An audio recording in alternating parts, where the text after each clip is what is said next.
Opinionated, outspoken, informative. The Jaguar Journal. Your source for the latest information on Southern University sports and SWAC athletics. Of that route.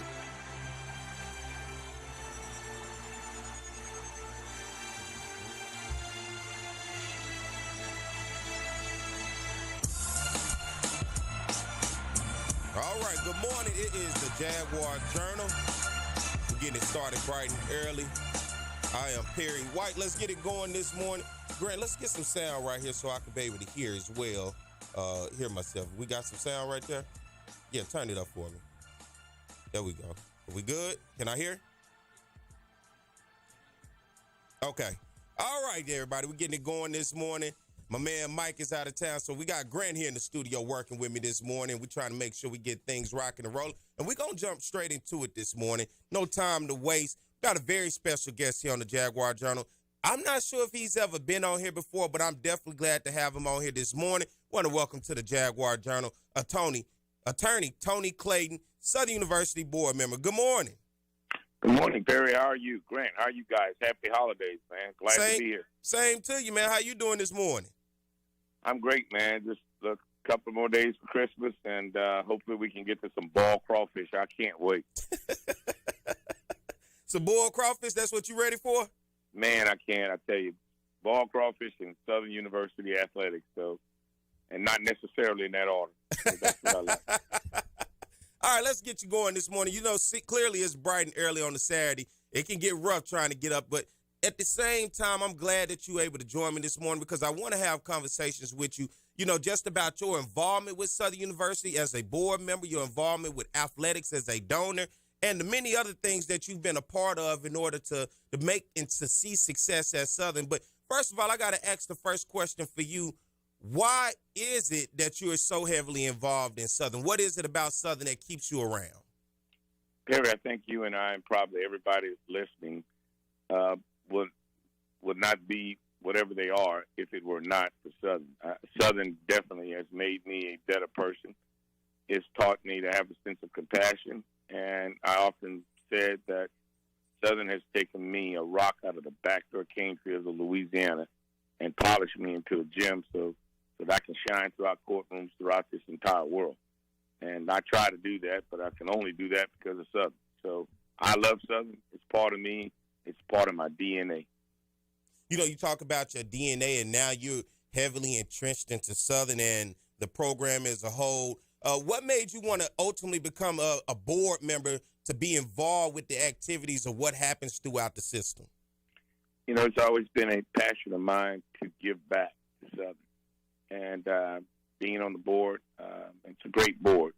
And, that's just the way that I can do it. My kids often tell me that they're concerned that whenever my ultimate passing comes in, that Southern will be at the top of my list on my wheel, and it is. So, Southern is just the essence of Southern and Grambling. Those two public historical black institutions, doubly or the two together, created the black middle class in the state of Louisiana and other parts of this country. So when you have an institution or institutions that are as powerful as Southern, Grambling, and other black HBCUs, then you can't help but give back. As you know, Perry, I'm a prosecutor by nature, and I'll be the first to tell you that as a prosecutor, I probably have not seen, and it's rarely small, anyone that even attends Southern that comes through my court system. And if they graduate from Southern, you're not going to even see that person come through the criminal justice system. So there's direct correlation between Southern and folks not even being involved in or coming before me in my professional capacity. But put that aside, Southern, in essence, just created what we all are. I got to ask a question because I think I heard Dr. Isaac Greggs once tell a story about you about when you were younger. I think you were in law school or just coming out of law school, and how he took you to a court session one time. You know anything about that story? I'll tell you something. That man was probably one of the biggest impacts on me. Yes, he did. I ended up one of Doc's lawyers, and I guess it was more perfunctory just to say you were Doc's lawyer. But, yeah, Doc would take me to court, and he told me one time he had no right to talk in the courtroom. but he said, the reason why you're here, baby, it's because of you. And he said, it's about me. And when you see all those people coming to Southern State, they're not there to see the football team. They're not there to see the band. They're there to see me. So he put a level of confidence in me that when I walked in that courtroom, that everybody's in that courtroom to see me and how I do my duty, how I do my job. So I've learned a lot from him, and I thank God for putting him in my life. I know when I heard that story, I thought it was hilarious of how he put it together. And now I want to talk about the business of Southern, right? We talk about the involvement of being around the program, but I want to talk about the business of the practices, the actions. And first of all, you look at the outside world. People have their own notions of how they perceive Southern, how things are handled at Southern. For you, what has seemed to be some of the issues, for if you've heard anything from the outside world that you hear that you try to transpire and bring to the board to say, how can we do things better? I don't necessarily know if Southern has any major issues. I think it's a business, just as you just stated. And I try to do my part to make sure that Southern operates as a business. We're definitely a family from a board perspective. I mean, we bring different perspectives to that board. My perspective is different from some of my colleagues' perspectives. But when you put collaboratively, when you put all 16 perspectives together, you come up with a board that leads. And this is a pretty good board. But we all have different ideas and different approaches. But if I had to give Southern an overall grade, it would be definitely a passing grade because he's doing what he's supposed to do. Now, there are obstacles and bumps along the way, yes. But that's in any institution. That's in any operation. But it's just incumbent upon us as leaders to come together collaboratively, as I just said, and come up to create a fine point of that arrow where we can penetrate any problems to make sure that the best interests of our students are taken care of. And I guess I asked about the processes. It's not necessarily to put a negative light on Southern, but, in everything in life, nothing is perfect, right? There's always ways to get better. There's always ways to evolve practices. And I guess I looked at the way the practices have pretty much made its way all the way to the top, because for anybody that watched the board meeting on Thursday, there was some conflict, well, not necessarily conflict, but there were disagreements in terms of practices, right? You look at athletics on one side, and then you're looking at approval for the board on the other. Athletics goes out and does a press release and does a introduction for the new head football coach, Terrence Graves, right? But pending board approval. Then we get to the board meeting, and then you can see the disapproval on some ends in terms of what does this process look like, because you guys could have very well went into the board meeting and everybody could have said no to this hire. So for you, when you see if it makes its way up to the board meeting, now that the board sees, and then the question is, what do we do in order to best practice here and be able to make the best decisions? For you, what was your thoughts when you saw how all of that transpired, and then when you finally spoke at the meeting? So, as I told you earlier, it's about different ideas, different perspectives. It doesn't make one person's perspective any better or the perfect one when juxtaposed against someone else. But I'll go straight to the point on with me. My issue that I had with the selection of the new coach was the process. Now, I voted a week or two earlier that we would do a focus search. But in doing a focus search, I thought that there were many, many people out there who should have been given a chance to be considered. I personally did not think that that Dooley had a culture. I didn't think it was a winning culture. And I think that the coach that we had now was part of that culture. To me, the guy we have now, Coach Graves, seems to be a really nice guy, and I'm going to support Coach Graves. However, but I'm a person that I'm going to voice my opinion about the process. One, I just don't think that if we were going to terminate Dooley, we knew we were going to not terminate him, but ask him to go in a different direction, then we should have had a plan B. And that plan B should have not been of the particular mindset that we were going to pick Coach Graves all along. Then why in the world did we go through this whole process? So that's just me. But I'm only one person. I voiced my opinion. The majority of the board spoke, and that's the law of the land. I have to follow the majority. But you know me, Perry. I'm gonna speak my mind and vote my mind so that's we speak for everybody in Jaguar Nation. So some of the folks out there in Jaguar Nation may agree with me, some may not, but at least they're gonna have a voice on that board. And you see, I think that is the thing that when I like what you did, because I do the same thing here on the show, and I tell people it's nothing personal, it's strictly business, because on the end of how I look at things, my vision of Southern University, in particular, its football program and its athletic program, is we haven't even begun to scratch the surface of the potential of what we could actually be. And it's always how I look at it is, what direction do you want to go in when you start to plan ahead 5 years, 10 years? What is the overall goal? What is the dream that we can turn into a reality that's going to help elevate us further than where we at now and where we come from in the past? What I've learned, because I'm a lot younger, but I know people that have been around way longer than me. A lot of people here are just, the 90s was so great under Pete Richardson. They're stuck in that era that anything that's associated to Pete Richardson, it has to equate to some form of success because of what it did then. And that success obviously has to come around for a second coming this time. And it seems like it's kind of hard for people in this area, for a vast majority of people, to let that go with anything. When you mention Pete Richardson, anybody that was with Pete, anybody that was around Pete, it seems that seems to be the thing that they hold on to. And that has continuously happened when you look at the football program. You see, now you and I happen to have the exact same mindset. I thought Coach Richardson was probably one of the better coaches we ever had. But we need to move on. And I probably shouldn't say it, but I'm going to say it.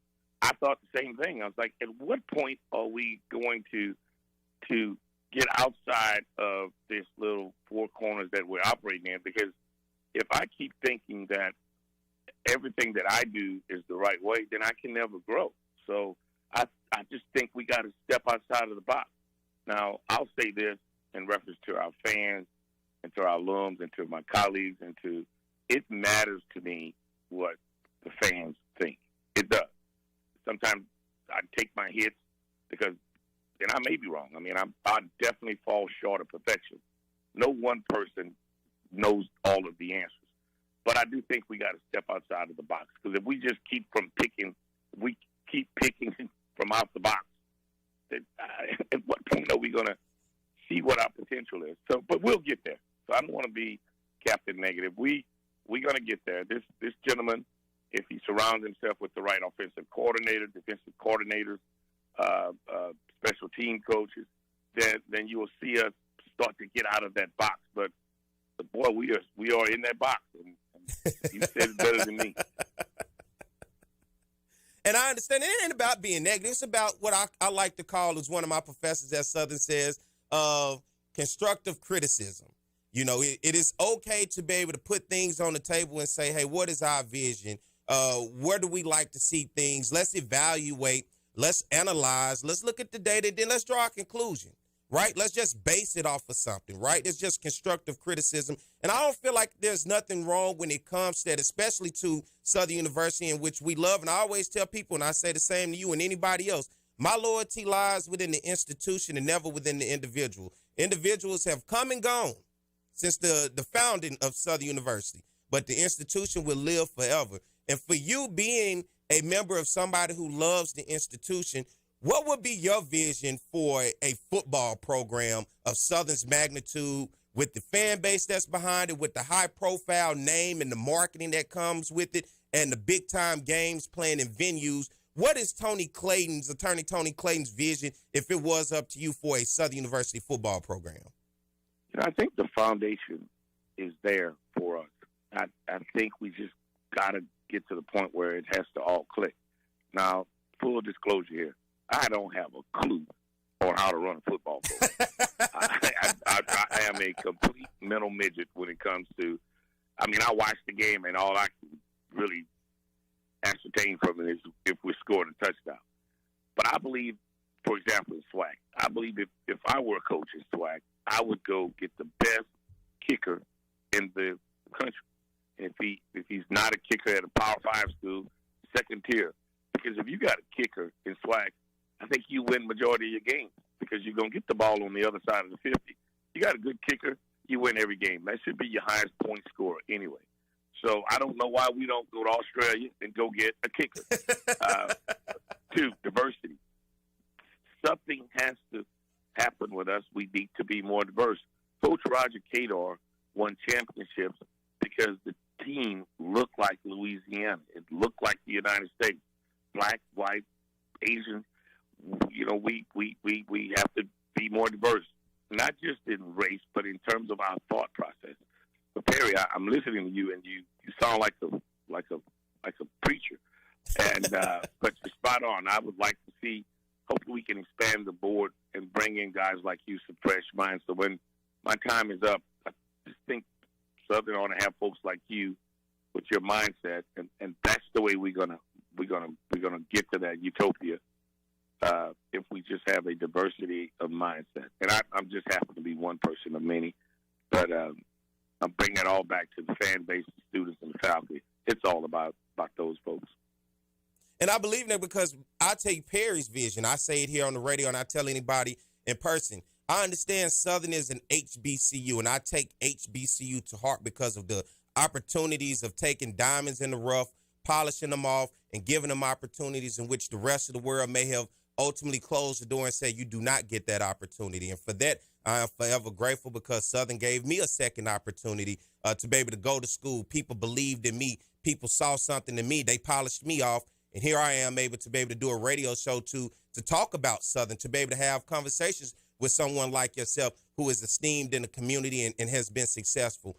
One of the things that I look at when I talk about athletics and especially football for Southern is the fan base that Southern has. And I believe that you look at the economic power of Southern's fan base when it comes to football. Every school in the state that we have gone to, attendance has either been broken or has been in their top 1, 2, 3 of all-time attendance of their games. So it shows the economic power of the brand that we have. But when I look at our football program, aside from the economic power when it comes to our fan base called the Jaguar Nation that travels, is who can we beat in the state of Louisiana? And when I look around the state of Louisiana, and since I've been around, we played everybody in the state except Nichols from what I've seen. I've seen us go to Louisiana Tech, UL, ULM, Northwestern State, McNeese. We haven't played Southeastern either. I've seen us go to LSU. I've seen us go to Tulane, and I saw the interest because Southern came to town. When I look at the football program, I think beyond HBCU, and I know a lot of people say, well, we got to focus because, look, we play for SWAC championships and Celebration Bowls, right? And I get that. I understand that. But you got to look at the state and where you at and what you recruit against. You in a state that is heavily run by FCS programs and Power 5 and Group of 5 schools. That means you're recruiting against these schools, and heavily because there are many FCS schools. You have to go out there and have a program that thinks outside the box of just HBCU and say, you know what, can we go out here and get victories across the state first and win our region to be the best FCS program within the state of Louisiana? When people mention FCS football, Southern is at the top. Southern ain't just thought of did you guys bring the band? No, it's thought of that this is going to be a hell of a game today because Southern is in town. The same way when I look at the ULMs, the ULs, I've seen Group of 5 schools here in this state lose to FCS programs.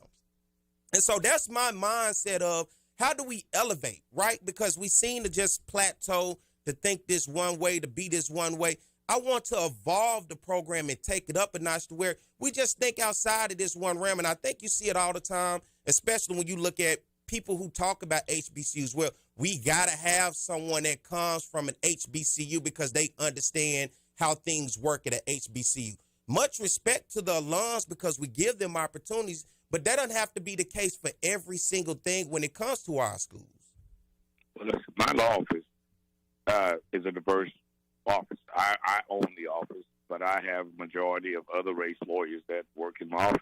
And I'll tell you, not bragging, we're probably the largest income-producing black law firm I know for sure in the state, if not in the country. And only because of the black, because of me. But I own 100% of my law firm I hire who I want to hire, and I hire the lawyers who can go out there. But let's go back to something you said earlier about thinking outside the box, which was the theme of what we talked about earlier. Let's just look right across the football field over at that mini dome. We went and picked a basketball coach that was not a basketball coach from the SWAC box. And let me tell you something. He's beaten the Power 5 schools. LSU ought to be thankful they don't have Southern on this basketball schedule because this team will beat them. Now, you said something earlier about playing nickels, and I think we played all those schools, Southeastern and all these folks. Yeah. But I'm not a proponent of playing. For example, we played nickels. You know why? Because when we play a game, when we go down there, we bring 30,000 people. They bring 300 people when they come to Southern. It's about the economics. Perry, it's about exactly what you said earlier. It's about the business of Southern. So it's okay for us to bring 30,000 of our fans down to Nichols, and then when it's your turn to come to Baton Rouge, you bring 300, 500 people. Come on, man. That's just not how it's supposed to work. Mm-hmm. So it's the business of athletics. It's the business of running the school. I agree with you. So, look, I'm great. I'm down HBCU. I'm an HBCU product. But I don't think that when you put a football program or a basketball program on the field, you don't limit it to just a certain area. Now, I say that, and I'm going to pause and let you go back to narrating this conversation. I would like to see a coach pull a lot of kids locally. If you pull the kids locally, then you're going to bring in the fans. I put Baton Rouge and South Louisiana up against any part in the country that our kids are way more talented. And when you see a kid from Southern Lab that was not even talked to by us at Southern, that leaves a lot for people to desire. So I want to put fans in that stadium, and I want to put a winning product. I want that auntie. I want that mom. I want that cousin, Ray, Pookie, whomever, to come see their cousin Tyrone play, where they don't have to go buy a plane ticket to go fly all the way up into Pennsylvania or to Atlanta to Morehouse to go watch their family member play. Let that kid play here. Let me ask you this as we continue the conversation. If you should have liked that, Perry. That was a pretty good analogy, but that's okay. Go ahead. If you just tuned in, it's the voice of attorney Tony Clayton, Southern University board member, joined us this morning. I got to ask you a question for you. You have ties to the recently elected governor of the state of Louisiana. Moving forward for Southern University, is this going to help or is it going to hinder university with the ties of the newly elected governor? I know the newly elected governor personally. We're friends. I believe that Southern University and Grambling will do better under this. I don't mean better than the past, because I'll tell you, Governor John Bel Edwards did tremendously for Southern and Grambling and all the institutions. I mean, Southern got more money under Governor John Bel Edwards than they've gotten from any other administration. So I think you're gonna grow that with Governor Jeff Landry. The Black Caucus, Senator Cleo Fields in particular, they have a great relationship with this governor. And you're going to see that Southern will draw from that. I didn't get into late last night. An alum from another university gave Senator Cleo Fields his private jet to fly Reverend Jesse Jackson back to Chicago. We flew him back. And, they do that for Southern. And Reverend Jackson talked about Southern and Baton Rouge, and he kept telling us, hey, I need you to protect Southern.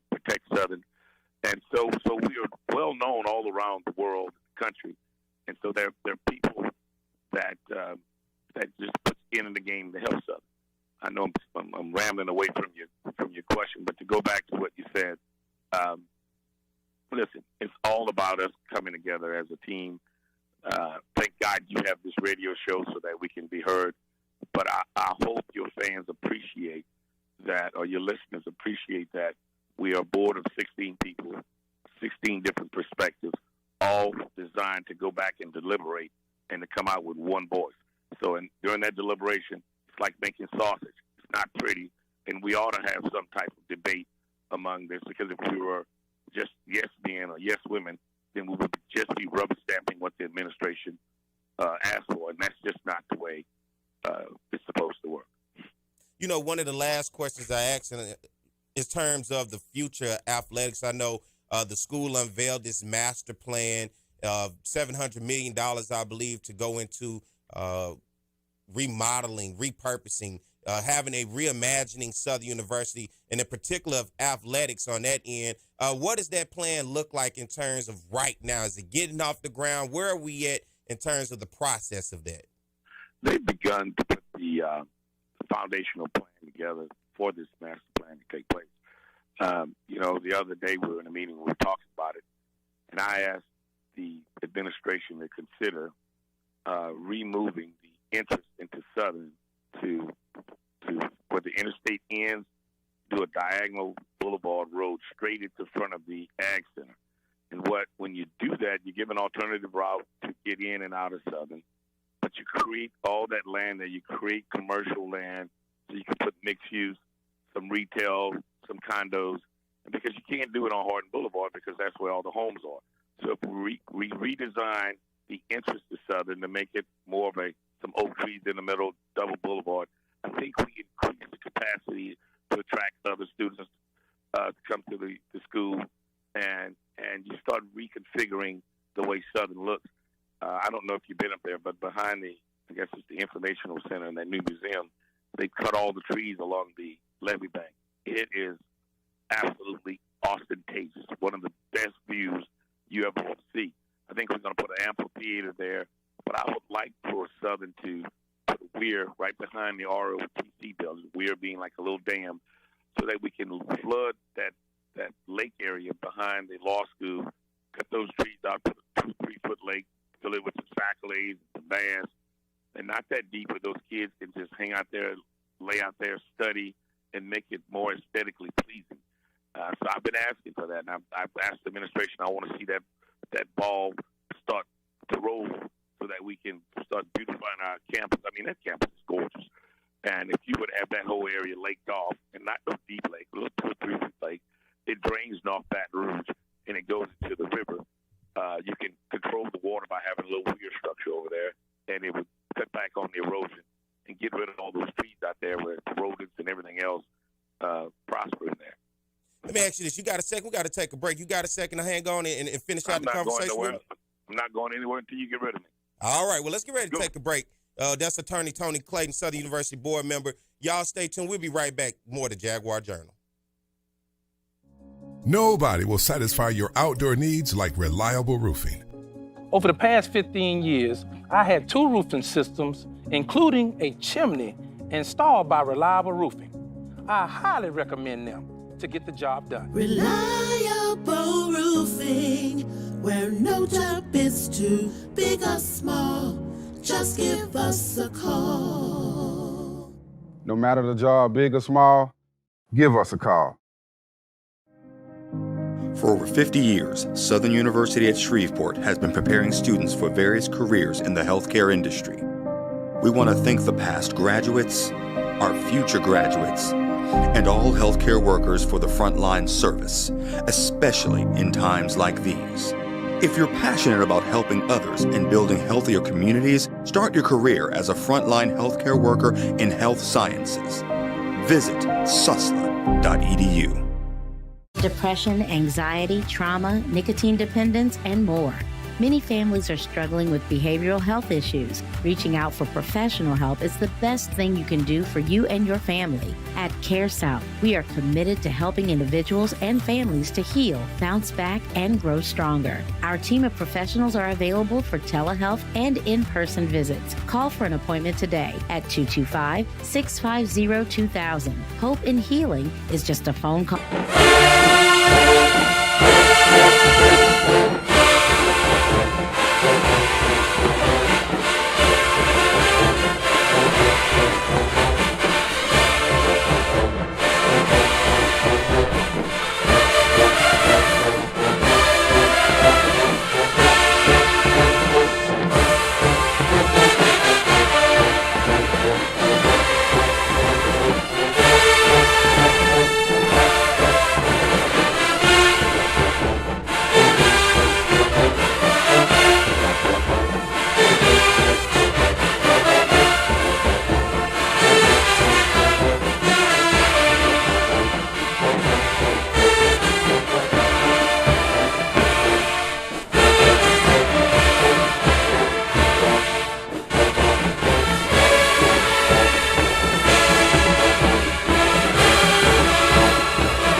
Mike ain't in here today. He's not in today, so we got Grant. Grant's figuring it out here on the spot with me. Grant, I thank you for this morning. If you just tuned in, we got my man, attorney Tony Clayton on. Good morning. Morning, guys. I'm just happy to be here. You and Grant doing a great job, and I heard your announcement from Carousel. That guy from Carousel does a great job. He turned up right here where we can hear him on the speaker. Can you hear me? Can you hear him? Yes, I can hear you guys. Can you hear me? Yeah, we can hear you. Well, I was just complimenting Carousel, and that leader, that gentleman from Carousel does great by Southern. He's always up all of our events. He puts money up, and I'm just thankful that we have businesses like Carousel supporting Southern. That's right. And I got to ask you a question. You talk about especially having Carousel and Matthew Valera being a proud sponsor and coming in, giving money and donating money to the university. For me, when you look at the board, the body of the board, would it be fair for me to say for the board to go out and should be creating those type of relationships and networking to come back to ultimately see what doors we can open up around the state of Louisiana for the Southern University system?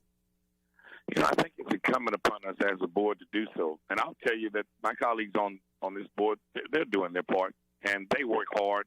I mean, they bring a multitude of perspectives into play. As I just told you, we were on a fellow by the name of James Davison allowed us to use his jet last night. My colleague Ann Smith, I mean, she's in the banking.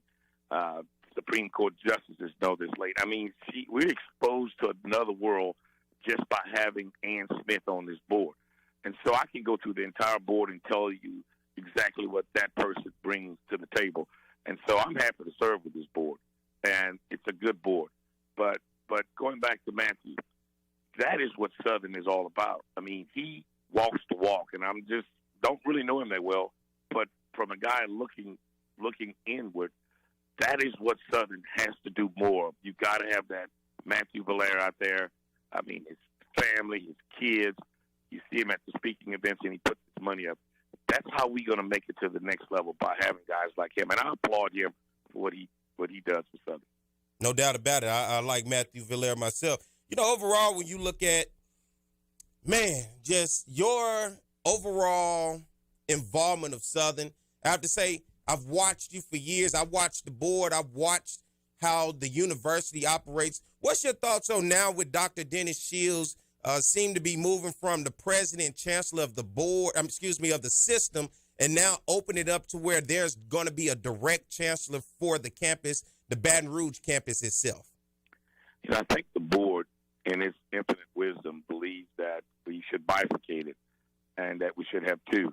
I think that's a pretty good idea, and I'm going to support it. Southern has what I call shared governance.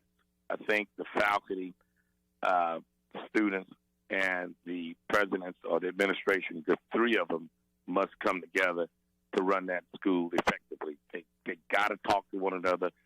They have to communicate, and that's that three-leg stool that holds Southern up. The board, we're only a policy board. We're a board that governs, and we should shape and create policy so that the students, the faculty, and the administration can have some type of aircraft carrier to launch off their ideas on how to run that institution. So yes, I would like to see the chancellor position come back into play, but more importantly, I would like to see more of this shared governance where tell me what the students think, tell me what the faculty thinks, tell me what the administration thinks, and then we can shape policies on this board to make sure that Southern charts an even more progressive future. From what I heard listening to you speak at the board meeting this past Thursday, you sound like you are an advocate or a fan of Chancellor Ammons down at SUNO. He came to us from Florida A&M and other institutions. He's a dynamic leader. I mean, we sent him to Shreveport. We were in a major deficit down in Shreveport. Strike that, SUNO. And within a couple of years, he reversed that. He made the necessary cuts. He didn't replace folks who were retiring, and he held that school together for what he had, and now he's digging his way out of that place down there. So I am a fan of him, and that chancellor of the law school, he did a great job. And one of my favorites is this guy, Dr. McMeans from the Ag Center. This gentleman, he invited me to a function. He has on his plate. He's creating drone technology, or training kids to fly drones and to perfect drone operations. And he's also has in his future robotics, where if you go to some of these other institutions, you see little robots being policed across the campuses, delivering stuff, and he's bringing that robotic stuff here. Jesse Jackson's son, Jonathan, is on the Ag committee in the United States Congress. So he and I are on the plane. I took that 3-hour ride yesterday with him, and all I talked about was, hey, can we get our Ag Center in the Farm Bill? And we need more money. McMeans has brought like a $60 million project the government is about to build on our campus. And Jonathan, I put him in touch with some folks who worked at the Ag Center.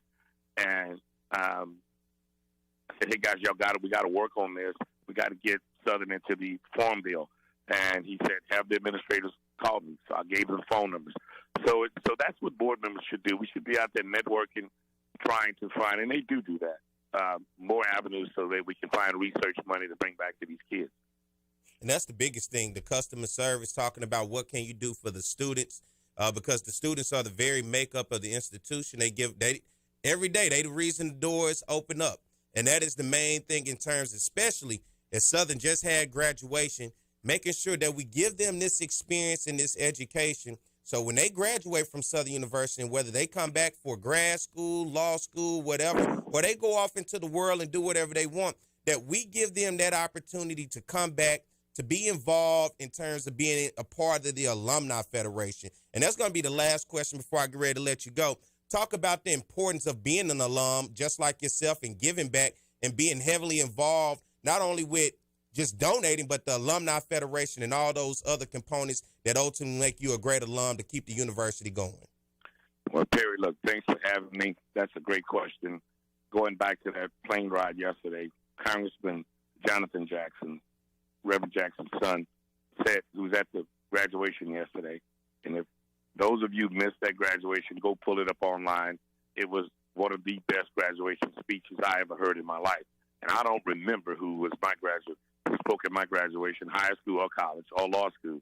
But I'm never going to forget this Reverend, this Bishop Walker gentleman. It was riveting. But Congressman Jackson said something profound to me flying back. He said, Tony, he said, nowhere in Washington, D.C., Chicago, or no other major city that I've seen that 10,000 people who look like me and you, Perry, converged upon watching 600 to 700 kids graduate with an awesome faculty, great music from these classic opera-type band we had up there. And he said that eclectic mixture of all of us in one place, he said there was no security. We didn't need any of that. He said, man, that was amazing for me to watch. And I'm going to send the video to him because he wants a copy of it. So that's what we're about. But in wrapping up, not only board members, everybody has to give back. If it were not for Southern, we're nothing there. I saw what some guy was asking for everybody to put up $25.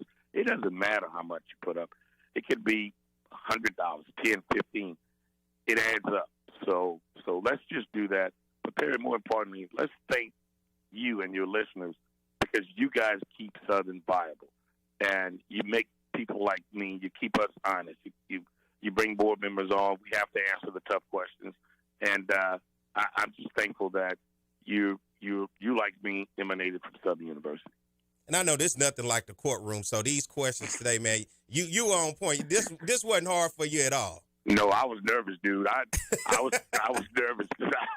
Thank God you're not taking phone calls because those folks probably would have been lighting me up. But I'm prepared to answer any question that any fan, because I am on that board because of them, and I owe them a great debt of gratitude, and I would do my best. Sometimes I'm gonna fall short of perfection, but I'm there for you, and I would make sure a multitude of perspectives are offered on that board because I'm just not gonna rubber stamp what folks say. And I appreciate you for coming on. And that's the thing about this show, man. Being able to have the opportunity to have conversations, because all I'm about is transparency. Because what happens is we lose things in the conversations that people have at the barbershop, at the house, and you already know what they say. You tell one person, by the time they tell the 10th person, the story has changed. And what happens is what I've seen over the years, because the story has changed, we have to do better at telling our own story, because then you'll be able to have the full information, the full body of work without anybody else changing, because you never know what somebody's mindset is and what their agenda is when it is their turn to tell the story and where the story could go. And I've seen that too many times where the story has gone left, and it's like, how did it get there? Well, I heard so-and-so tell me about that. Well, who do they know? Well, I don't know. And the story and the word, the information has gotten misconstrued. So that's why I even love doing this, to be able to have information so you can say you heard it from that person yourself, and to be able to put that information out there for people to hear instead of seeing it on social media and watching it anywhere else where somebody with their own opinion who may not even be close to the situation can say anything and people are taking and run with it. Barry, I'll tell you, I've enjoyed the conversation this morning, and the questions were tough. You went and asked me about, Tony, what happened on that board meeting yesterday or Thursday. But that's why you're there, because people like me have to answer to people like you. And it's tough, but you know what? That's why you do what you do, and you're good at it. And I'm proud to say that I'm a fellow alum with you, my friend. Happy holidays. Grant, say something. Merry Christmas to you and your family, too, guys. I love you guys. I love your fan base. And thanks for just letting me play a small role this morning. I appreciate you. Appreciate you, Tony, and man, come back anytime, man. I'm looking forward to the conversations in the future. I'm scared of you, man. I'm scared to come on your show, but I'll be listening, everyone. But I'll come if you make me come. I appreciate. Hey, I'm scared of you. I don't never want to be in the courtroom and you turn around and attorney Tony Clayton walk in there. If your bruise is blue, Tony Clayton will too. Y'all take care, guys. Thanks for having me. All right, have a good morning. All right. That's attorney Tony Clayton joining us this morning. Want to thank him for coming on. Grant, how long we have before we got to get ready to take a break? Right now? All right, well, let's do that. Let's take a break. We're going to the top of the hour. We're going to try to keep this thing going, so y'all stay tuned more to Jaguar Journal, all right? For over 50 years. Nobody will satisfy your outdoor needs like reliable roofing. Over the past 15 years, I had 2 roofing systems, including a chimney, installed by Reliable Roofing. I highly recommend them to get the job done. Reliable Roofing, where no job is too big or small. Just give us a call. No matter the job, big or small, give us a call. For over 50 years, Southern University at Shreveport has been preparing students for various careers in the healthcare industry. We want to thank the past graduates, our future graduates, and all healthcare workers for the frontline service, especially in times like these. From Reliable Roofing. Definitely where the pros go. Let our family help you. Nobody will satisfy your outdoor needs like Reliable Roofing. Over the past 15 years, I had 2 roofing systems, including a chimney, installed by Reliable Roofing. I highly recommend them to get the job done. Reliable Roofing, where no job is too big or small. Just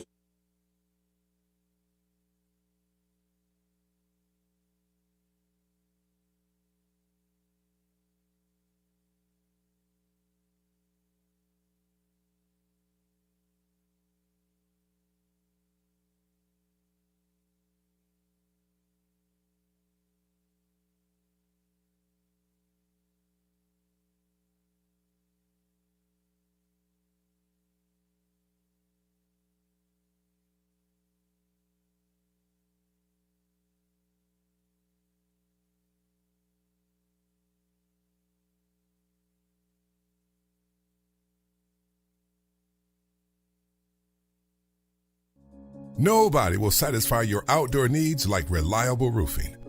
Over the past 15 years, I had 2 roofing systems, including a chimney, installed by Reliable Roofing. I highly recommend them to get the job done. Reliable Roofing, where no job is too big or small. Just give us a call. No matter the job, big or small, give us a call.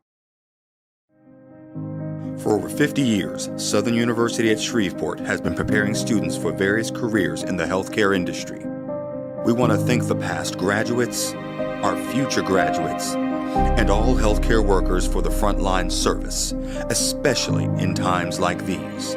If you're passionate about helping others and building healthier communities, start your career as a frontline healthcare worker in health sciences. Visit susla.edu. Depression, anxiety, trauma, nicotine dependence, and more. Many families are struggling with behavioral health issues. Reaching out for professional help is the best thing you can do for you and your family. At Care South, we are committed to helping individuals and families to heal, bounce back, and grow stronger. Our team of professionals are available for telehealth and in-person visits. Call for an appointment today at 225-650-2000. Hope in Healing is just a phone call.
Nobody will satisfy your outdoor needs like reliable roofing.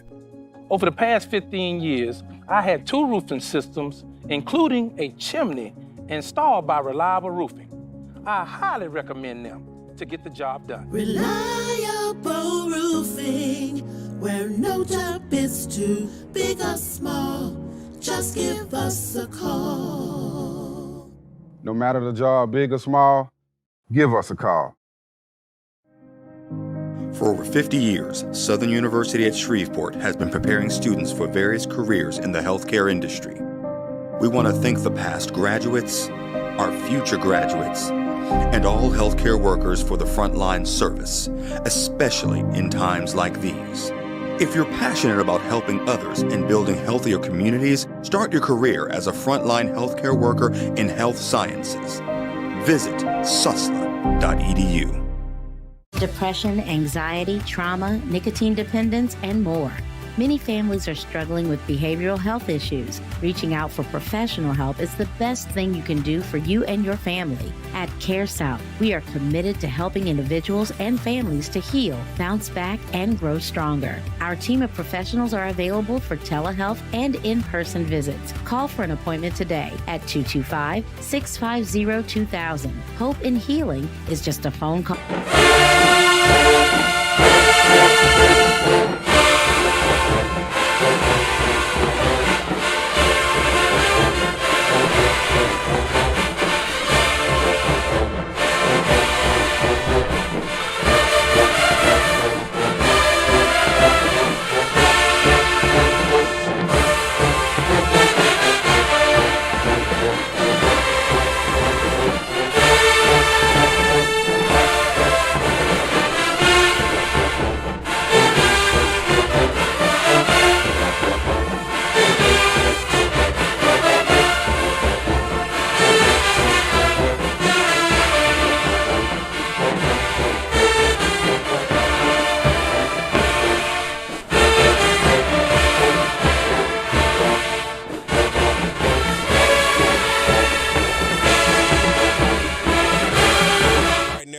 Say good morning to everybody that's out there. Good morning to the people that's listening to us on YouTube. Good morning to everybody that's out there on the Facebook Live, and as well as everybody listening on Talk 107.3 FM.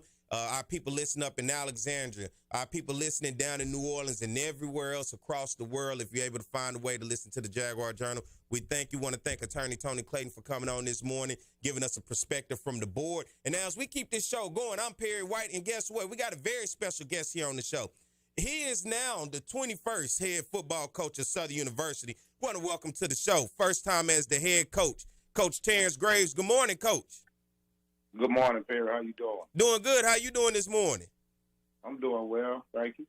You can never ask a football coach, is it too early in the morning, can you? You can, but they probably not going to tell you it's too early. Man, congratulations first and foremost being named the next head coach at Southern University. You come with a long line of experience. Of course, it started back in 1993, you being over at Winston-Salem State. 94-95 at Southern as a grad assistant, then coaching special teams and linebackers from 96 to 98. You were the co-defensive coordinator from 2000 to 2002. Then for a quick stint, you went over to Norfolk State in 2003 to be the defensive coordinator and coach the linebackers. Then come back to Southern University in 2004 to 2009. Then the Valley from 2010 to 2013.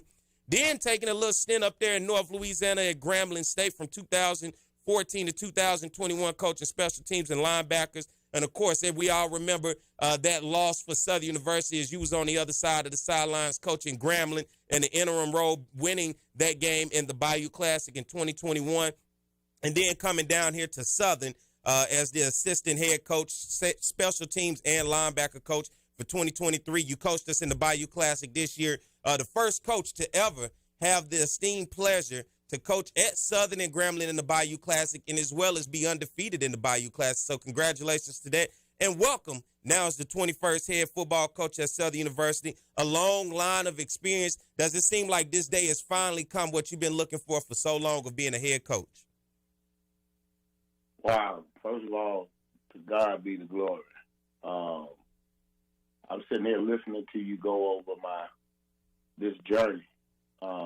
Actually, I was only a GA for one semester at Southern, and that was the fall of '94. And Coach Richardson made me the linebackers coach in January of '95. I wouldn't say it's a long time coming, because my mindset has always been to work and continue to work and to grow, because I knew eventually my time was going to come. When, I didn't know. So I wanted to be the best that I could be and prepare for the day when it comes. So many times we want to be leaders and be in the leadership position a little too fast sometimes. And I think you have to be, you just have to make sure that you're prepared. And I think that's what happened with me. It's a blessing to be in this profession 31 years. It's a blessing to have been able to coach at Southern University for 15 years in one stint, because that doesn't normally happen in today's college athletics. So some would say it's a long time coming, and I would say it's coming right on time. I like that. I know when you got up at the press conference, you talked about your background in terms of being in the church, and when you say glory be to God, it lets you know that the faith that you've had. What was this process like for a lot of people who don't understand interviewing for a head coach? What is that process like, interviewing to be a head football coach? Well, it's more to it than just submitting a resume and a cover letter and having a PowerPoint presentation or not having a PowerPoint presentation. It's more to it than that. To be honest with you, Perry, most of the time your interview is going on and you don't even know it. They're watching. You're being watched. You're being evaluated. You're being assessed in the role of whatever position you're in at that time. So it's that the interview part is basically the formality. That's a part of it. So you're actually being interviewed. Sometimes you're being interviewed days, months, weeks, sometimes even years before you're actually given an opportunity. So, the process was, and I was told that as well during some of the interview process. And then it's a vetting. Basically, they vet you, and they ask some really good questions and really fair questions, and they really want to know. I appreciate the athletic committee for really, really digging and really challenging me to find out, a lot about me, what I believe in. Was it, basically how did I get to this point? Was I ready for this point? And so it was taxing, and you got to keep in mind at the same time, I kept the same mindset when I became the interim head coach. And I told the players, I told the coaches that I'm going to work and grind and work until they tell me that I'm not in the seat anymore. So I had to make sure that the team stayed focused, make sure that they finished up strong academically because we had finals. So I had to make sure that. I had to do all the housekeeping in terms of making sure that everything was turned in, make sure guys are leaving to go home safely, make sure the coaches, we had coaches out recruiting. We had a recruiting weekend last weekend, and we had half the staff was down in New Orleans at the Superdome Classic, so they were recruiting, and then we had half here entertaining the recruits we had on campus. So it's been doing all that and then going through that process. I can tell you it's been taxing, but it's been well worth the opportunity. No doubt about it. As you're now the head coach at Southern University, if you just tuned in, the voice of Terrence Graves, the 21st head football coach at Southern University. Coach, I got to ask you the question now. You're in the seat, and it's always different once you get get to sit in that head seat with everything that comes with it. What does a Terrence Grave coach program look like from the recruiting aspect, from the identity when you look at offense and defense, just all around? What is a program under you? What do fans have an opportunity to see grow, and what will it look like? Well, if you know my personality, you know how I coach the game, then all those things will reflect my personality. I'm a disciplinarian. I'm hard-nosed. About paying attention to the details of things. I'm aggressive.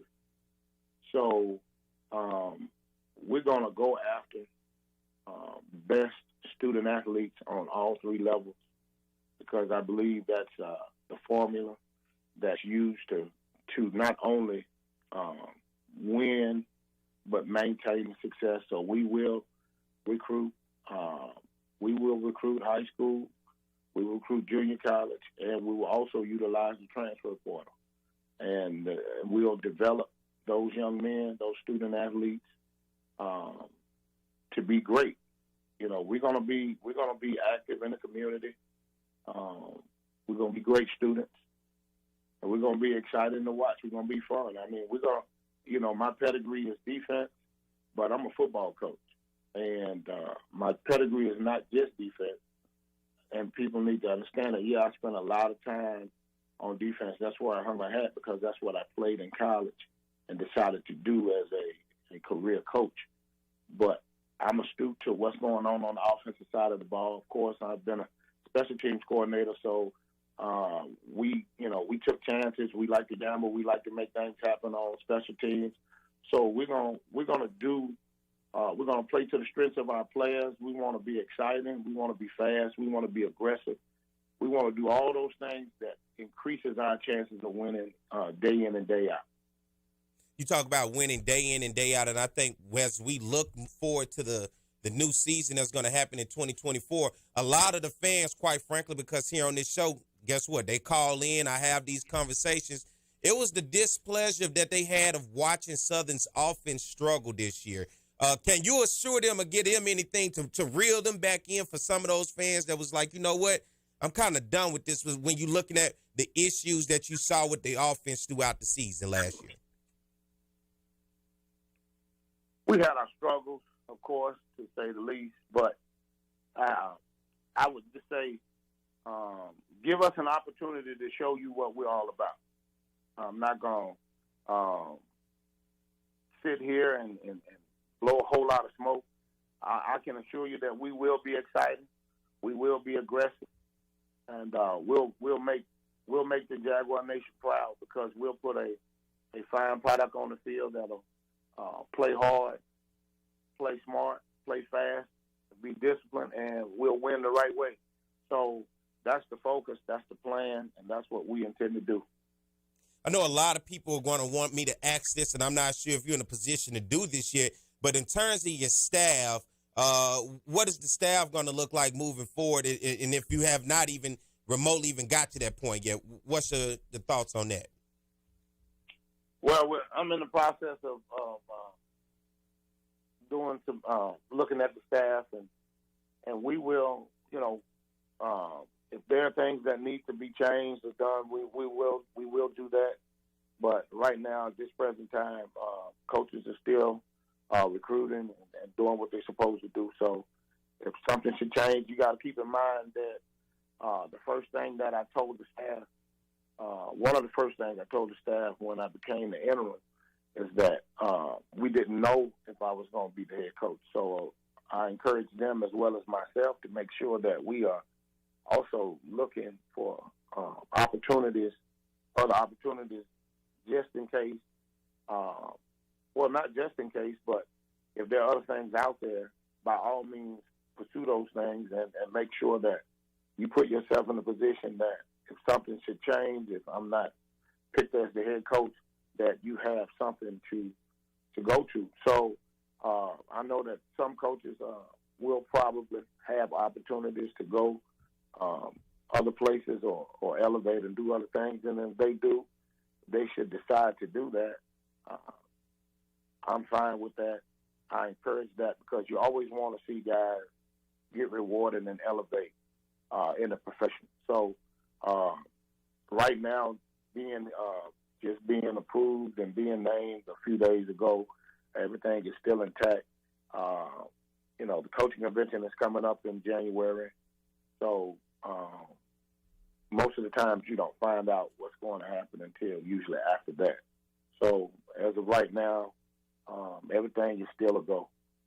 And this is going to be a two-part question. One of them refers back to what you just talked about in terms of staff. A lot of times we see on this level, everybody wants this coach, everybody wants that coach. But when you start to talk about the salaries, right, the head coach typically can get his salary. But it's tough a lot of the times when you start to see the drop-off in the salaries of the defensive coordinators, the offensive coordinators, and then the rest of the personnel that ultimately makes up a coaching staff for you. What does that look like to balance with that type of struggle on this level when you look at that drop-off in salaries for those different coordinators and position coaches that you need or that you will like to have to be successful with a program? I don't know if, and having been here and being in the position, I don't know if there's such a great drop-off. I believe we're right there on par with what the pay is with FCS level coaches. There's not a great disparity here in terms of that. I've been places, I've been other places, and it was right on par with what the rate is. I think there's a perception sometimes that, some schools may have more funding than others, but that's across the board on every level in every division of college football. But when you talk about that, I don't think that's a great disparity here. And knowing a number of coaches in this league on this level as well as the other level, I don't think there's a huge drop off. Now, would you like for it to be more? I guess everybody would. Everybody always wants more, but I think we're right there along with the teams, the upper echelon teams in the conference in terms of that. The transfer portal, both a gift and a curse for a lot of teams. Opportunities for you to go in and get guys with experiences from other programs, but at the same time, opportunities for other teams to come in and get guys with experience from your program. What's your thoughts on the transfer portal and how do you seem to work it? Because I think in this grand scheme of college football today, what people have said, it has left behind the high school football player. It has left behind the developmental process when it comes to college football, and now everybody's looking for a plug-and-play type of guy, somebody already with experience. For you, your philosophy when it comes to the transfer portal, more so high school kids and develop them up, or transfer portal heavy and trying to get guys because the idea of winning now in this microwave society that we live in today? Well, as you said, the transfer portal, I don't necessarily see it as a good versus evil thing. I just think it's what college football is today. And I think it's good in the sense that student athletes are able to transfer. There was a time where you had to transfer, if you transferred up or you transferred lateral. In other words, if you transferred from an FCS school to another FCS school, you had to sit a year. If you transferred up, you had to sit a year. Only way you could play right now is if you transferred down, and we were the only sport to do that. So, in terms of that, I think it's good. I don't like it so much when you can jump from place to place to place because I think it doesn't send it sends a bad message to student athletes. I think they should have the ability to leave a bad situation, but then there should be some parameters to keep from just bouncing, and then they wind up losing a lot of times in the end. But I think it's about balance.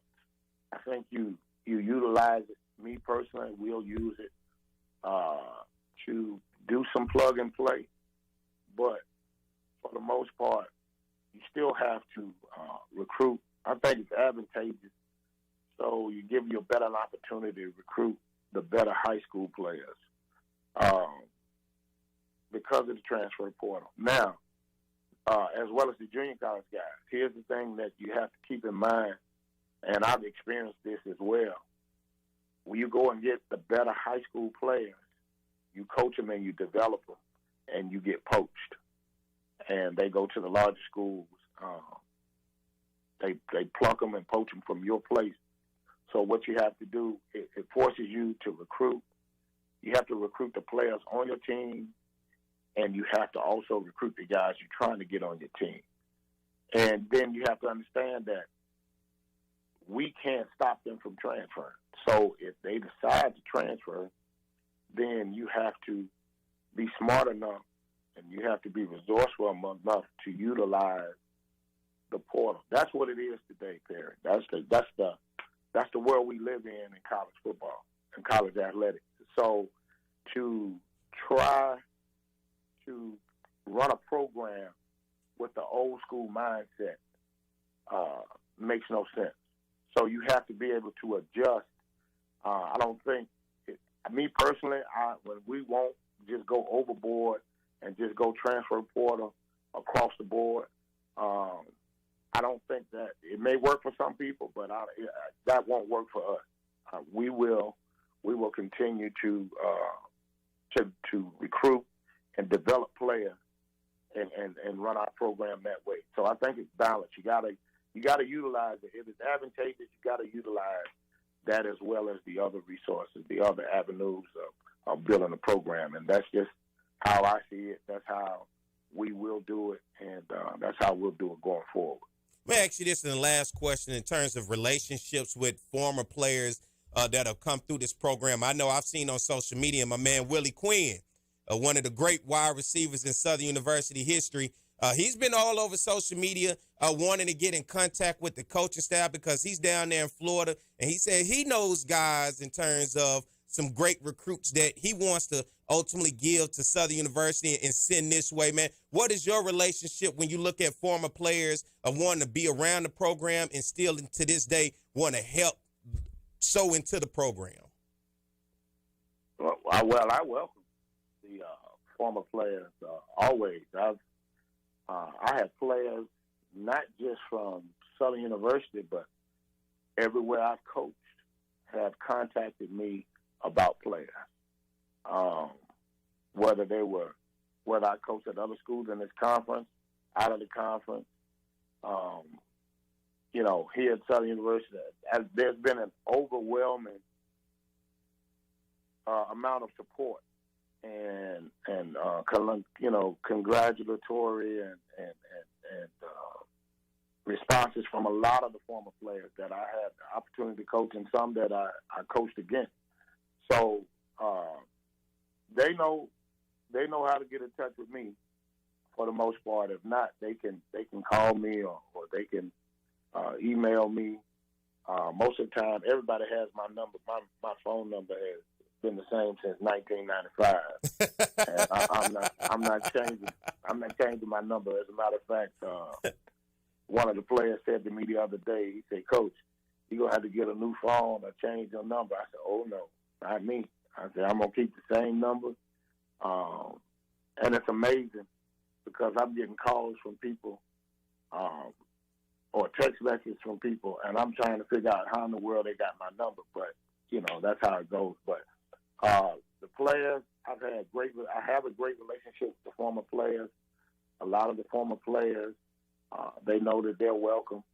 I encourage them to reach out to me, whether it's my number via social media, whatever avenues, because I'm on Facebook, I'm on X, formerly known as Twitter. So there are ways to get in touch with me, and I've talked with Willie during the course of the season. So, and then, of course, we got players from that Miami area. So I utilize their resources as well. You know, they can always put their hands on me and talk to me and go from there. Well, So I welcome those guys. Well, Coach, I appreciate you for coming on. I don't want to keep you for too long. And guess what? It's just the first interview. It won't be the last. I hope you're welcome enough to where you would like to come back on and talk with me sometime, Coach. Sure would. Thank you. Thank you for allowing me this opportunity. I appreciate it, and I will look forward to coming back on sometime in the future. And last thing I'll say is go Jags. Well, let me get you to do this. Hold on before you hit me with the Go Jags. Any words out there for the people, right? Any encouragement of the people now to hear from their new head coach? Well, first of all, I just want to say thank you again for allowing me this opportunity to lead such a great, prestigious program at Southern University. I'm honored. This day has come. I'm qualified. I'm prepared. I'm certified. I'm a winner. And don't do a whole lot of time, spend a whole lot of time talking the talk. I believe in just putting the work in. My father used to always sing a song, "May the work I've done speak for me." So I'm going to do less talking and more working so that the results will be what they'll be. Well, I appreciate you, Coach, for coming on, man. You're more than welcome to come on anytime. Anything I can do to help the program or put the word out there for people to give or be a part of the program, you let me know. I got your number. You have my number. I'm here for you anytime, Coach. Yes, sir. Thank you, Perry. I appreciate it. All right. It's the voice of Terrence Graves, the 21st head football coach at Southern University. I want to thank you for coming on. We got to take a break. Grant on my head right now. So let's take a break, continue the conversation. Guess what? If you guys want to call in, now is the time to do it. 225-499-1073 is the number. 225-499-1073 is the number. Call in, talk to me. What's your thoughts today? We had Tony Clayton on. We had Terrence Graves on. Anything you guys want to talk about, now is the time. All right? So let's be back. Stay tuned more to Jaguar Journal. For over 50 years, Southern University at Shreveport has been preparing students for various careers in the healthcare industry. Nobody will satisfy your outdoor needs like reliable roofing. Over the past 15 years, I had 2 roofing systems, including a chimney, installed by Reliable Roofing. I highly recommend them to get the job done. Reliable Roofing, where no job is too big or small. Just give us a call. No matter the job, big or small, give us a call. For over 50 years, Southern University at Shreveport has been preparing students for various careers in the healthcare industry. We want to thank the past graduates, our future graduates, and all healthcare workers for the frontline service, especially in times like these. If you're passionate about helping others and building healthier communities, start your career as a frontline healthcare worker in health sciences. Visit susla.edu. Depression, anxiety, trauma, nicotine dependence, and more. Many families are struggling with behavioral health issues. Reaching out for professional help is the best thing you can do for you and your family. At Care South, we are committed to helping individuals and families to heal, bounce back, and grow stronger. Our team of professionals are available for telehealth and in-person visits. Call for an appointment today at 225-650-2000. Hope in Healing is just a phone call.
It is the Jaguar Journal. I appreciate everybody for tuning in this morning as we continue to keep the conversation going. Good morning to everybody on the YouTube channel. Good morning to everybody on Facebook tuned in to the live. Hit that subscribe button if you haven't already. Go follow us and subscribe on our YouTube channel, as well as go follow us on our Facebook channel. And guess what? Thank you to everybody out there listening on radio 107.3 here in Baton Rouge. Our people listening over in Alexandria and down in New Orleans. Thank you to everybody that's listening. I hope you guys have enjoyed the show thus far today. Thank Attorney Tony Clayton for coming on, as well as Southern University new head football coach Terrence Grace. Let's go to the phone line. Let's go to Chuck right quick. Chuck, good morning. Hello, can you hear me? Yes, sir, Chuck. I got about 2 minutes with you, Chuck. All right, I'm just going to be quick and brief.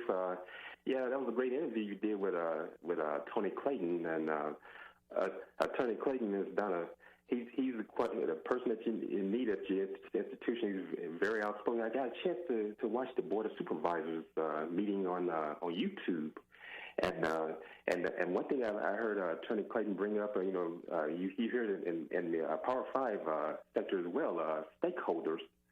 And he brought that up in the meeting, and one thing about it, he's a person, when he's talking about thinking outside the box, I brought that up to a guy who was sports director up here with one of the news stations, and I told him about thinking outside the box, and he laughed about it, but that's what's going on now in sports. I just wanted to bring that out there, but I like what he's done.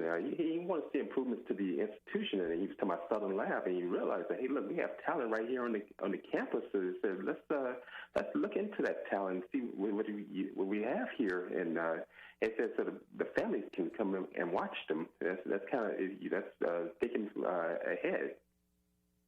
All right, thank you, Chuck, man. Appreciate the call as always with the support, man. All right, you all take care and be safe. All right, let's go to the phone lines. We got CJ on the line. Good morning, CJ. Hey, Perry, thanks so much. Look, you had great interviews with both guys. It's outstanding what you did. This is the point that I like to make, though. Once we bring guests on like that to talk to the Jaguar Nation, it would be great for the Jaguar Nation to have an opportunity to take a rare opportunity at that, to ask them some questions, because there was some things that I would like to hear from both of those individuals. From Tony Clayton, I would love to hear about where is the board at as it relates to the construction program. You know, we're supposed to have an indoor football facility being built, parking garage. We're supposed to have the south end zone part taking place. Those are things that he could have answered and addressed, and then we could have taken it from there. As it relates to the football coach, look, everything he said, I love to hear it, but it's not all what we wanted to hear coming from the Jaguar Nation. Look, we know you need a brand-new weight room. We need a brand-new dressing room. We need a brand-new facilities as it relates to other things that we have. And we also need to have that on the ladies' side as well. These are the questions that we need to ask while we got these individuals right there at hand, so we can know what their thought pattern is, and they know what we feel, so we'll know where they are trying to go. There might be some people out here who can help them in these efforts to make these things come to fruition. And I thank you for having them on board. But when you bring them back again, I at least like to ask if you can open up the phone line so we can ask the questions that you might not be in position or hadn't thought about or whatever to get all the 2 cents in. Thanks a lot, Ted Perry. Thank you, CJ. And guess what, people? I can't bombard everybody with everything, right? There's going to be other times. They both said they'll come back on. So I know it's a lot. You heard them, and you just was itching. You want to be a part of it. It's going to be more time in the future, right? We ain't got to throw everything at them at one time. Just hold your horses, write your questions down, and I'll be sure to get Tony Clayton and Terrence Graves back on here for you guys. Let's go to the phone line. We got somebody else. Let's go to Terry. Good morning, Terry. What's up, Perry? How you doing, man? I'm good, man. How you doing? Doing good. Look, I appreciate both of the interviews, and I wanted to say congratulations to Coach Graves. I think he'll do well if he follow another mindset than what the previous individual had, and I think that's something that he have plans to do. One, I want you to ask him next time you get an opportunity to talk to him, because he do have the offensive intelligence. I saw that in the Bayou Classic. Because a lot of people don't know when he called that timeout, he recognized the personnel that Grambling was in, and he made the right adjustment. So he have a lot of intellectual prowess on both sides of the board. But I want to know, are we going to put in another offense that has a lot of motion to it, some eye candy, so we can confuse the defense as opposed to keeping it plain? That would have been my one question to him that I would have asked. So hopefully one day you can get opportunity to either text him or something like that and ask him, is that some kind of route we'll be able to take? And I'm going to hang up and listen to your analysis. I hope you have a good one, my brother. All right, thank you, Terry. Hold on, we got another call. Let's make sure before we get ready. Before I give my 2 cents on. But the thing about it is, everybody, I know everybody's so excited this morning. You got a chance to hear from Tony Clayton. You got a chance to hear from Terrence Graves. But listen, you got to give me my opportunity. I'm going to give you guys your opportunity, but I got to ease them into this. Y'all ready to jump into it? All right, y'all just slow your roll. Who we got on the line? Chris, come on with it. Perry, how you doing this morning? Good morning. Yeah, I appreciate the two guys that you had on there. And I want to tell you firsthand knowledge, you were right. You do not want to be in the courtroom with TC. I've seen him prosecute. Look, I've seen him prosecute a first-degree murder trial. You do not want to be in the courtroom with TC. But anyway, one of the things that I'd like to say is, Coach Graves, been knowing him a long time. I know his passion. I know his desire. And Terrence is going to do whatever's necessary to make Southern a winner. I can give him that much credit. And, and then I was listening to what you and Attorney Clayton were talking about, and, you were saying about, Coach Richardson coaching tree and everything like that. And the only thing I'm going to say about that is, and I'm going to ask you this question, Perry. The team we had the last 2 years, do you think we had a team that was championship caliber?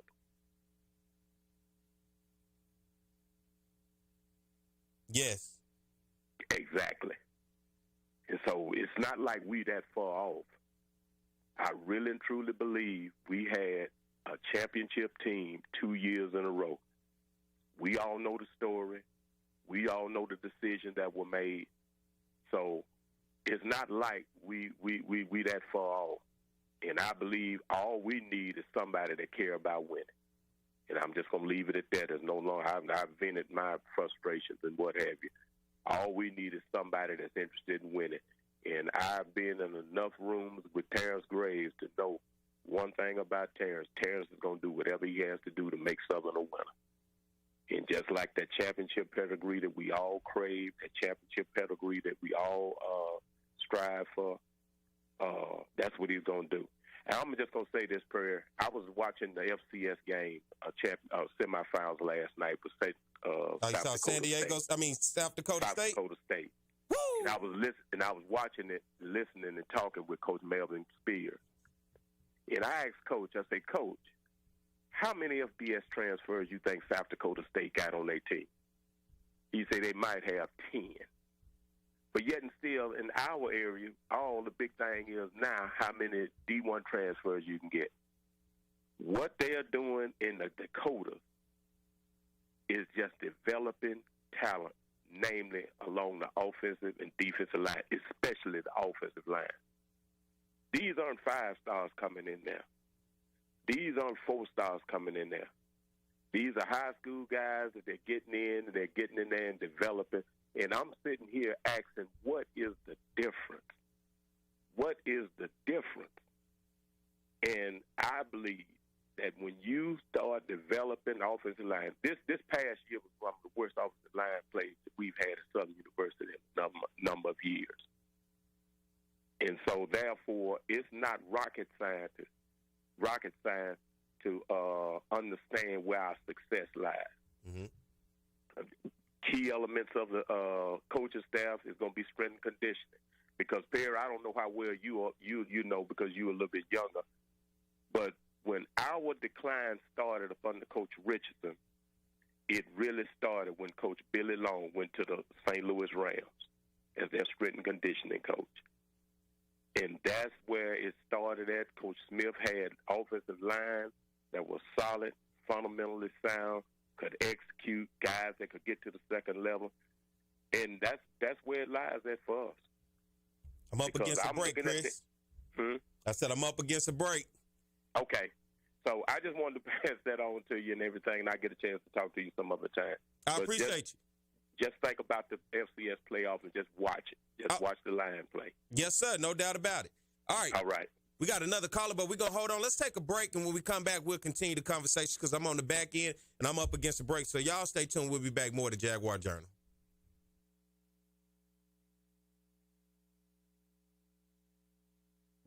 Nobody will satisfy your outdoor needs like reliable roofing. Over the past 15 years, I had 2 roofing systems, including a chimney, installed by Reliable Roofing. I highly recommend them to get the job done. Reliable Roofing, where no job is too big or small. Just give us a call. No matter the job, big or small, give us a call. For over 50 years, Southern University at Shreveport has been preparing students for various careers in the healthcare industry. We want to thank the past graduates, our future graduates, and all healthcare workers for the frontline service, especially in times like these. If you're passionate about helping others and building healthier communities, start your career as a frontline healthcare worker in health sciences. Visit susla.edu. Depression, anxiety, trauma, nicotine dependence, and more. Many families are struggling with behavioral health issues. Reaching out for professional help is the best thing you can do for you and your family. At CareSouth, we are committed to helping individuals and families to heal, bounce back, and grow stronger. Our team of professionals are available for telehealth and in-person visits. Call for an appointment today at 225-650-2000. Hope in healing is just a phone call.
we're back. It is the Jaguar Journal. I am Perry White. Thank you for everybody out there. Listen, let's go back to the phone lines real quick. We got Scotty on the line. Scotty, I got 2 minutes with you. Good morning. Good morning. Hey, real quick. See, first of all, I can't let Terry get away with that. Talk about some Terrence Graves making the adjustment. Like, bro, y'all was in the same predicament y'all were all season. You only scored 6 points in the second half, which off a big run by Kendrick Grimes, and you didn't score no more. Barely gaining the yards. Kept punting. The same dumb stuff y'all been doing all the season. Going forward with the man that got off before me, talking about, oh, we need to be developing. You can't develop at Southern because Southern has too many high expectations. What they've built in what they built in Dakota has been over years, and all they do is keep that same pipeline going and coming, and then they just get a new coach from inside the staff that has been winning, and then they keep it moving. They just pass the blueprint down. You can't have that same type of style because you have to let a coach develop those players for 3 to 4 years. Southern has too many high expectations. So if Terrence Graves is the guy and he goes 4-7 his first year, are Southern fans going to give him the other 2 to 3 years to let those high school players develop? And that's the problem when you have a Southern University. Y'all don't give nobody no time to do nothing because you expect Bama to walk in and win 8 games off the rip. So it's like, what can he really do if you're trying to develop high school players? That's why you have to do plug and play. So if the fan base tempers their expectations and allows Terrence Graves to do whatever he does, I don't think it's going to work, but whatever, right? You still have to give that guy time to cook and build something, and the Southern expectations, they don't allow you to do that. That's just my personal opinion. All right, appreciate you, Scotty, for calling in. All right, appreciate you. All right.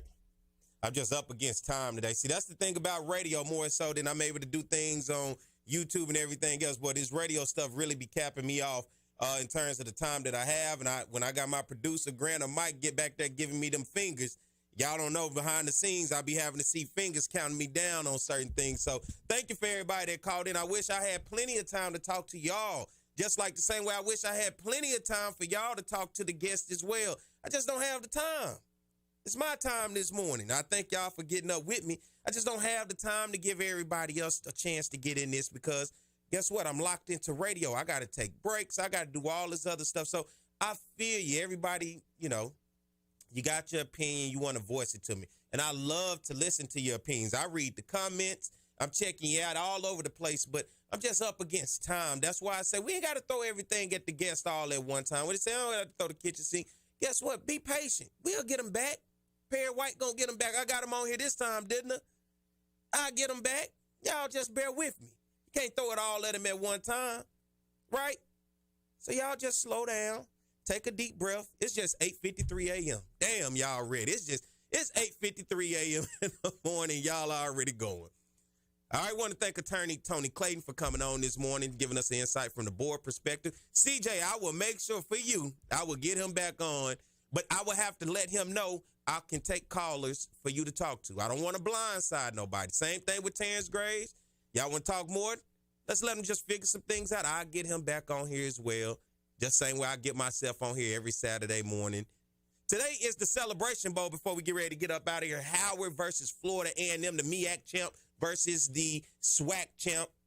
Looking forward to this game. I got Florida A&M in this one, right? Howard has put on a great season so far when you talk about coming from behind and being able to put themselves in a position to win the MEAC, that big victory. They put up 50 points on North Carolina Central, now in a position today. And I think some FAMU people, I'm not going to say Willie Simmons and the boys, but I think some FAMU fans are kind of sitting back a little bit and they kind of looking at this game and they like, I'm not sure.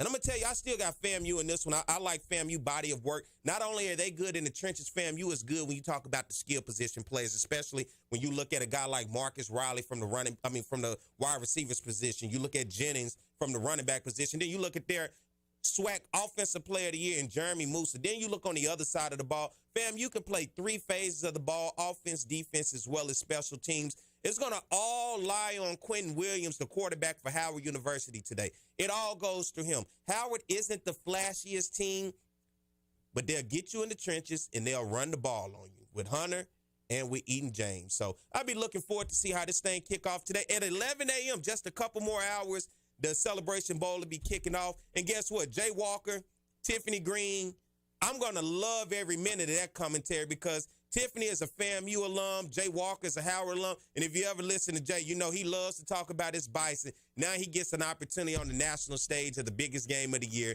to be able to talk about his Bison nonstop. So I'm looking forward to the Celebration Bowl. I hope you guys are tuned in to it at 11 o'clock today. The game will be on ABC. Florida A&M winners of the SWAC. Howard, winners of the MEAC. Looking forward to it as we move forward. Southern University basketball down at Tulane today. If you're in the New Orleans area, be sure to go over there by Tulane. Southern on a winning streak right now, right? They're hot. You heard they said LSU don't want to see us right now. And I'm going to say that. LSU, you don't want to see us right now.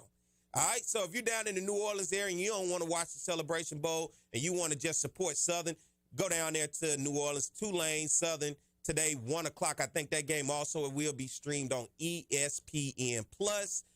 Want to thank you all for tuning in. Guess what? If I can get you riled up this early morning, imagine what I can do to you at 3 o'clock in the afternoon. So I'm glad that you guys are tuned in. I love the support. I love anytime people walk up to me and talk to me and say, hey, I listen. I love what you're doing, and I appreciate it. Thank you for everybody. Be sure to hit the subscribe button on the YouTube channel. As my man Flood says, we'll be back next week at the same time in the same place because always it's the Jaguar Journal.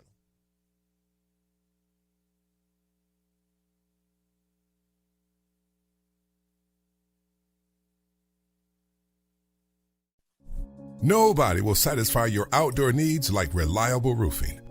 Over the past 15 years, I had 2 roofing systems, including a chimney, installed